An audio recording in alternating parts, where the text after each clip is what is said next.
పూర్తి వివరాలు చూసే ముందు మా ఛానల్ ని సబ్స్క్రైబ్ చేయడం మర్చిపోకండి. శ్రీ గురుభ్యో నమః. శ్రీ మహాసరస్వత్యై నమః. ఓం నమః శివాయ. నారాయణ శాస్త్రి ఆస్ట్రాలజీ ఛానల్ వీక్షిస్తున్నటువంటి ప్రేక్షక మహాశీలకు స్వాగతం, సుస్వాగతం. ఈరోజు మనము 2026వ సంవత్సరం మే నెల 11వ తేదీ నుంచి 20వ తేదీ వరకు ధనుర్రాశిలో జన్మించిన వారి యొక్క గ్రహస్థితులు మరియు రాశి ఫలితాలు ఏ విధంగా ఉన్నాయి, ఎటువంటి రోజువారీ ఫలితాలు ఏ విధంగా ఉండబోతున్నాయి, ఎటువంటి జాగ్రత్తలు తీసుకోవాలనే విషయం మనం తెలుసుకుందాం. ప్రధానంగా ధనుర్రాశి వారికి ప్రస్తుతం జరగబోతున్నటువంటి గ్రహస్థితులను కనుక మనం పరిశీలించినట్లయితే ధనుర్రాశి వారికి ప్రస్తుతం జరుగుతున్నటువంటి గ్రహస్థితి అత్యంత శక్తివంతంగానే ఉంది అని చెప్పాలి. కారణం ఏమిటంటే మీ రాశ్యాధిపతి అయినటువంటి గురుడు మీ రాశికి సప్తమ స్థానం అయినటువంటి మిథున రాశిలో సంచరిస్తూ సప్తమ స్థానంలో సంచరిస్తూ మీ జన్మరాశిని వీక్షిస్తున్నటువంటి కారణం చేత ఇది ఒక గొప్ప రాజయోగంగానే మారుతుంది. దీనివల్ల ఏం జరుగుతుందంటే మీ వ్యక్తిత్వంలో స్పష్టత వస్తుంది. సమాజపరంగా సమాజంలో కనుక తీసుకుంటే గౌరవం పెరుగుతూ ఉంటుంది. అలానే మీ జన్మరాశికి వచ్చేటప్పటికీ ఆ భాగ్యస్థానంలో కేతు యొక్క సంచారం కారణం చేత ఆధ్యాత్మిక యాత్రలపైన మక్కువ పెరుగుతుంది. అంటే ఎక్కడికైనా వెళ్ళాలి, తీర్థయాత్రలకి పుణ్యక్షేత్రాలకి వెళ్ళాలి, దైవ దర్శనం చేసుకోవాలి అనేటటువంటి ఉత్సాహం కూడా పెరుగుతూ ఉంటుంది. ధైర్య సాహసాలతో చేసేటటువంటి పనులు కూడా రెట్టింపు అవుతూ ఉంటాయి. కమ్యూనికేషన్ రంగంలో ఉన్నటువంటి వారు చాలా గొప్ప ఫలితాలు పొందుతూ ఉంటారు. చతుర్థ స్థానంలో సంచరించేటటువంటి శని ప్రభావం, అర్థాష్టమ శని యొక్క ప్రభావం కారణం చేత గృహ వాతావరణంలో స్వల్పమైనటువంటి ఒత్తిడి కూడా ఉంటుంది అని చెప్పాలి. కొంచెం తల్లి యొక్క ఆరోగ్యం విషయంలో ధనుర్రాశిలో జన్మించిన వారు కొంచెం జాగ్రత్తలు తీసుకోండి. ప్రధానంగా 15వ తేదీ వరకు భాగ్యస్థానాధిపతి పితృకారక గ్రహమైనటువంటి రవి పంచమ స్థానంలో ఉచ్చస్థానంలో సంచరించడం 15వ తేదీ ఉదయం 9:30 గంటల వరకు ధనుర్రాశి వారికి బ్రహ్మాండమైనటువంటి యోగాన్ని కలిగించేటటువంటిది. అంటే పంచమ స్థానం అంటే పంచమాత్మలో పుణ్యం. పంచమ స్థానం అనేది దేనికి? సంతానానికి, విద్యకు, క్రియేటివిటీకి అన్నిటికీ సంబంధించినటువంటి స్థానం. ఈ పంచమంలో రవి యొక్క ప్రభావం చాలా గొప్ప యోగాన్ని కలిగిస్తుంది. మరి 15వ తేదీ ఉదయం 9:30 గంటలకి పంచమ స్థానాన్ని వదిలి షష్టం అంటే వృషభ రాశిలో ప్రవేశిస్తాడు. ఈ 6వ స్థానంలోకి వెళ్ళినప్పుడు ఏం జరుగుతుందంటే శత్రువులపై విజయం సాధిస్తారు. కోర్టు కేసులు అనుకూలత కలుగుతూ ఉంటుంది. ఏ పనైనా సరే అన్ని విషయాల్లో పట్టు బిగిస్తూ ఉంటారు. ఇక బుధుడి యొక్క ప్రభావం కారణం చేత ప్రధానంగా ధనుర్రాశి వారికి దశమ స్థానాధిపతి, ఉద్యోగ స్థానాధిపతి, వ్యాపార స్థానాధిపతి, కర్మస్థానాధిపతి అయినటువంటి బుధుడు కూడా మీ జన్మరాశికి వచ్చేటప్పుడు 6వ స్థానంలోనే సంచరిస్తున్నటువంటి కారణం చేత ఇక్కడ మీకు ఏం జరుగుతుందంటే ఉద్యోగపరమైనటువంటి విషయాల్లో కొంచెం కాంపిటీషన్లో మీరు ముందుగానే ఉంటారు. అయినప్పటికీ మితిమీదినటువంటి ఆత్మవిశ్వాసం కొద్దిగా ధనుర్రాశి వారిని ఇబ్బంది పెట్టే అవకాశం కనిపిస్తూ ఉంటుంది. నిరుద్యోగులుగా ఉన్నటువంటి వారు చేసే ప్రయత్నాలలో స్వల్పమైనటువంటి ఆటంకాలు ఉంటాయి. ఉద్యోగపరంగా ఊహించని చిన్న చిన్న ప్రతికూలతలు కూడా కలిగే అవకాశాలు ఉంటాయి.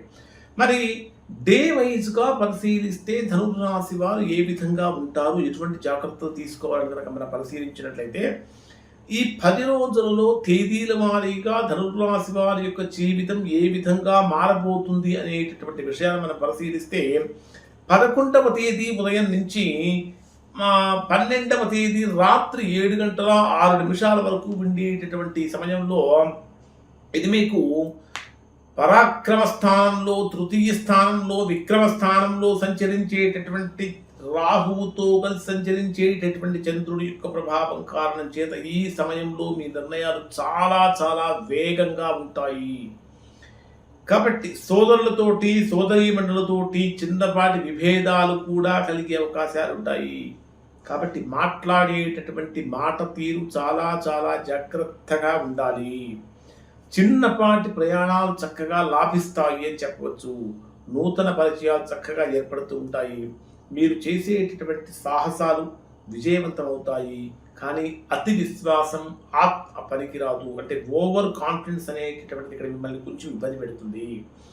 12వ తేదీ రాత్రి 7:06 నుంచి 14వ తేదీ రాత్రి 2:30 గంటల వరకు ఉండేటటువంటి సమయంలో మీకు చతుర్థ స్థానంలో సంచరించేటటువంటి చంద్రుడి యొక్క ప్రభావం కారణం చేత ఇక్కడ మీకు ఏం జరుగుతుందంటే అర్ధాష్టమ శని ప్రభావం కారణంగా కొద్దిగా మానసిక ప్రశాంతత తగ్గుతుంది.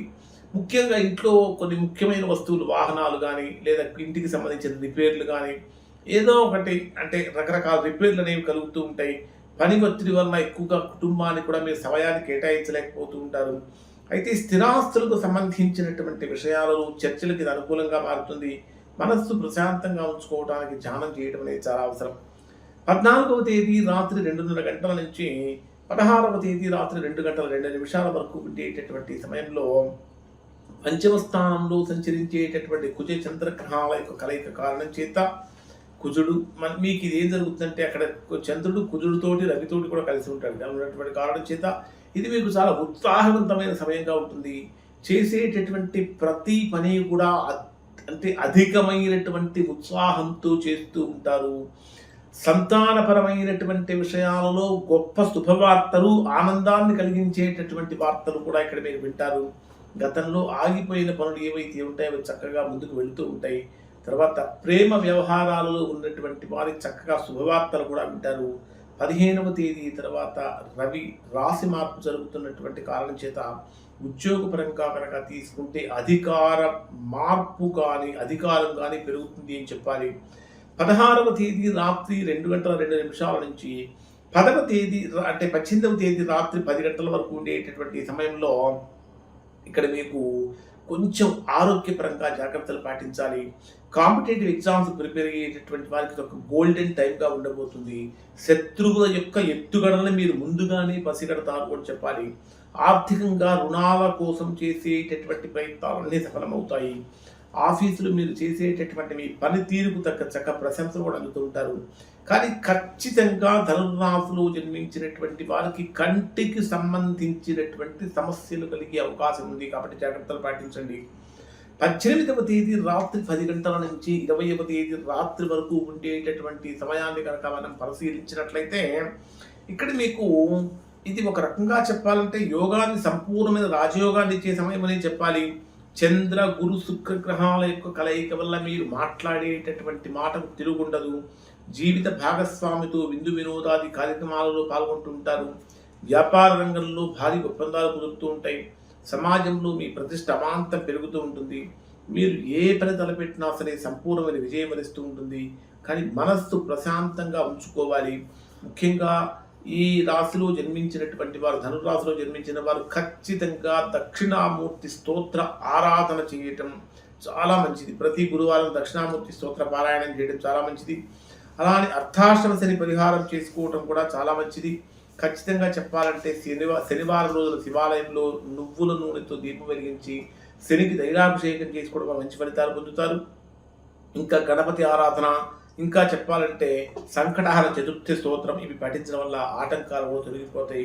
ఇప్పుడు చెప్పినటువంటి ఫలితాలు దాదాపుగా ధనుర్రాశిలో ఉన్నటువంటి అందరికీ వర్తిస్తాయి. ఇంకా ఎవరికైతే వర్తించడం లేదో, ఇంకా ఎవరైతే తీవ్రమైనటువంటి ప్రతికూలతలు పొందుతున్నారో అటువంటి వారు ఒక్కసారి మీరు మీ యొక్క వ్యక్తిగత జాతకాన్ని విశ్లేషణ చేయించుకొని దోషం ఎక్కడుందో తెలుసుకొని దోష నివారణ కనుక చేయించుకుంటే చక్కగా సత్ఫలితాన్ని పొందుతారు. ఇవి ధనుర్రాశి వారికి సంబంధించిన ఫలితాలు. నారాయణ శాస్త్రి ఆస్ట్రాలజీ ఛానల్ వీక్షించినందుకు ధన్యవాదాలు. శుభం.